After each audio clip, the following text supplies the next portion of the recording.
What if your favorite modern meal, maybe that rich curry you're planning for the weekend, or even the pasta in your cupboard, what if it has a secret history, a history that's maybe 2,000 years old? It's more than just a thought. It's a reality. The past is never really past when it comes to flavor, you know? Every single ingredient we use has a lineage, and a huge part of that lineage flows from the greatest ancient superhighway the world has ever known. The Silk Road. Yeah. And that's exactly what we're digging into today. But we're not talking about, dusty maps or bolts of silk.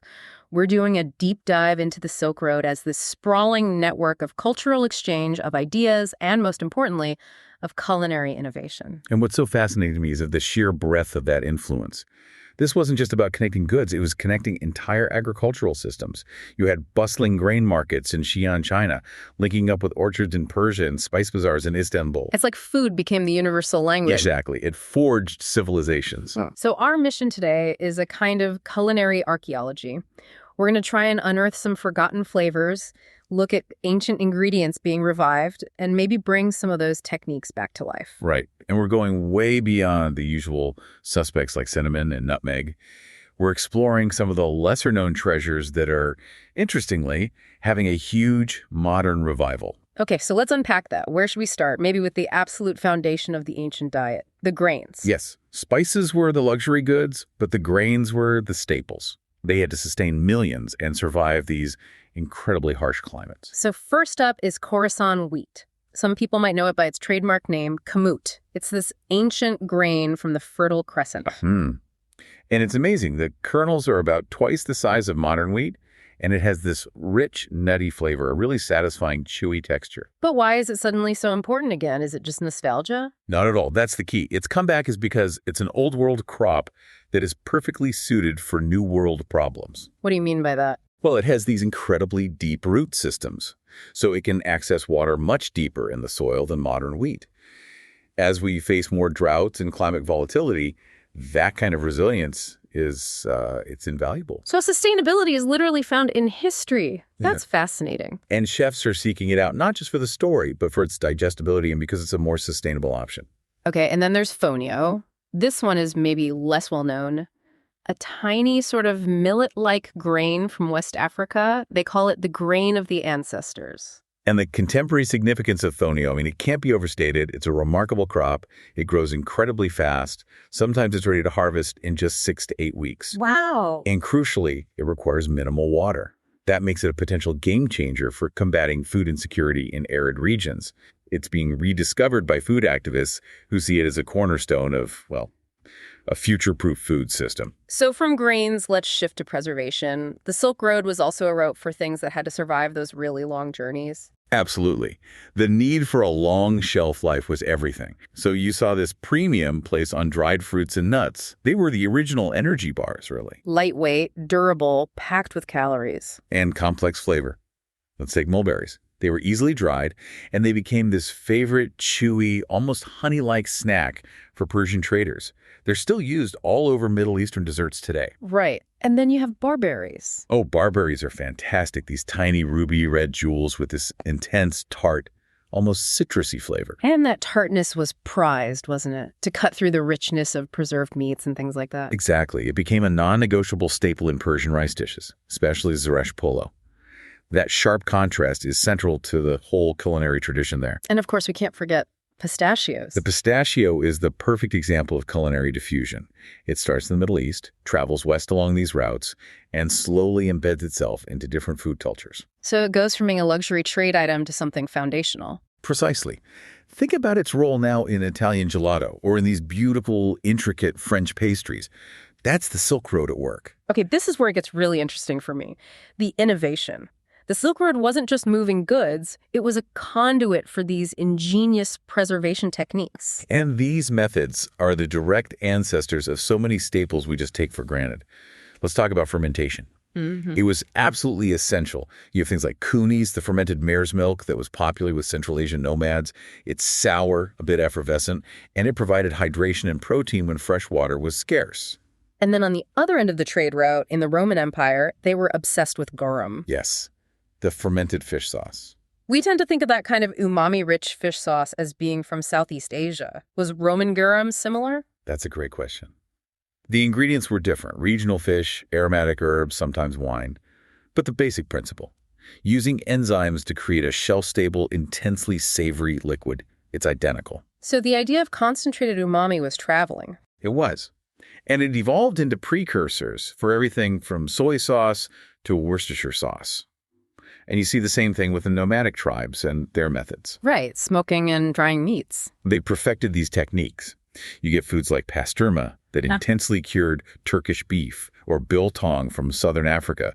Those smoky, savory flavors became hallmarks of cuisines thousands of miles from where they were first developed. So the Silk Road was this ultimate meeting place where food became a testament to a kind of shared humanity. Which brings us perfectly to the humble dumpling. It's the ultimate test case for this kind of culinary fusion. Right. It's got a global lineage that's almost impossible to map precisely. You have the Chinese jiaozi, thin-skinned and steamed or pan-fried. Then you move to Central Asia and you get mantai, which are often thicker, filled with lamb. And then you keep going west and suddenly you have Italian ravioli or tortellini filled with cheese or vegetables. The core concept, a filling wrapped in a dough, it stayed the same, but everything else adapted to local ingredients. In Central Asia, it was meat and wheat. In the Mediterranean, it was ricotta and spinach. It's a living, edible map of ingredient exchange. And today, chefs are the ones continuing this legacy. They're like modern storytellers, looking back to the Silk Road for inspiration. They're performing that culinary archaeology right on the plate, aren't they? Yeah. Translating these ancient flavors for a modern palate. Let's spotlight a couple of them. Anna Sorton, the James Beard award-winning chef in Boston at Oleana. Her work is a masterclass in this. She's not just sprinkling on a spice. She's using ingredients like tangy sumac and neti friki and the herbal mixture za'atar. And for anyone who doesn't know, za'atar isn't just one spice. Exactly. It's a blend, usually wild thyme, toasted sesame seeds, and crucially sumac, which gives it that bright, acidic note. She uses these ingredients structurally, the same way ancient cooks would have. And then moving east along that same path, you have someone like Sanjar Damirov, an Uzbek chef who brought Central Asian flavors to New York City. Damirov's genius is his commitment to traditional techniques. He uses a tandoor oven, the cylindrical clay oven, to make authentic Uzbek flatbreads. You just can't replicate that flavor and texture in a modern oven. And his signature dish, the lamb and apricot pilaf. It's a direct nod to that classic Silk Road combination of sweet and savory. It is. That one dish tells the whole story. The savory nomadic meat tradition blending with the prized sweet orchard fruits that were so valuable for trade. So if we connect all this to the bigger picture, it feels like rediscovering these ingredients is about more than just history or gourmet cooking. It's about building a more sustainable future. Without a doubt, we have to acknowledge that many of these ancient crops are just far more resilient than the few highly specialized crops we rely on today. We talk about Fonio's minimal water requirement. Right. And Khorasan wheat thrives in marginal soil. By embracing this broader palette of ingredients, we're promoting biodiversity. The Silk Road taught us that variety equals survival, and we're relearning that lesson now. So it raises this question, doesn't it? What if the future of gourmet, sustainable dining isn't about inventing something new in a lab, but about rediscovering the robust lessons that are already in our history? It's a pretty profound thought. That ancient knowledge can directly inform modern food security. And you definitely don't need a Michelin star to explore these flavors. That's the whole point, really. You can bring the spirit of the Silk Road into your own kitchen. And we want to share a really simple, fantastic way for you to do that right now. Yes, we have a quick recipe for Persian-inspired barberry rice, or zareshk polo. It's so vibrant and aromatic. You start with basmati rice. The key ingredients are dried barberries. You can find them in Middle Eastern markets. Or, in a pinch, dried cranberries will work. You also need some butter or ghee, a good pinch of saffron threads, and then some slivered almonds or pistachios, and maybe some golden raisins. The beauty is in the simplicity. You cook the rice, then you just briefly saute the barberries, nuts, and raisins in butter until the berries plump up a little. Then you fluff the rice, mix in a little bit of saffron water for that amazing color and aroma, and then you just top it with that warm sautéed mixture. The result is this incredible sweet and sour aromatic dish, a really practical way to taste that history. It turns food from just being nourishment into a connection with the past. So, at the end of the day, what does this all mean? It means every bite you take can be an opportunity to connect with history and to honor the countless hands that prepared and transported these flavors before us. And maybe the final thought to leave you with is this.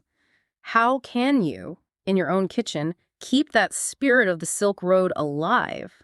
How can you turn your meals into a conscious journey? The Silk Road's culinary echoes, they aren't relics. They are vibrant, they're delicious, and they are absolutely waiting for you to rediscover them. We covered a lot of ground today, from the drought resilience of ancient grains to the alchemy of the global dumpling. Thank you so much for joining us on this deep dive. And if you enjoyed this exploration, make sure you subscribe to our newsletter, our podcast feed, and definitely check out our YouTube channel for more deep dives just like this one. And for those of you who want to see the full Persian barberry rice recipe or learn more about the chefs we highlighted and explore other topics like Vietnamese cuisine and the history of bun cha, you can find the source content for this deep dive and other amazing blogs at abusonadustyroad.com. Until next time, keep exploring the history hidden in your pantry.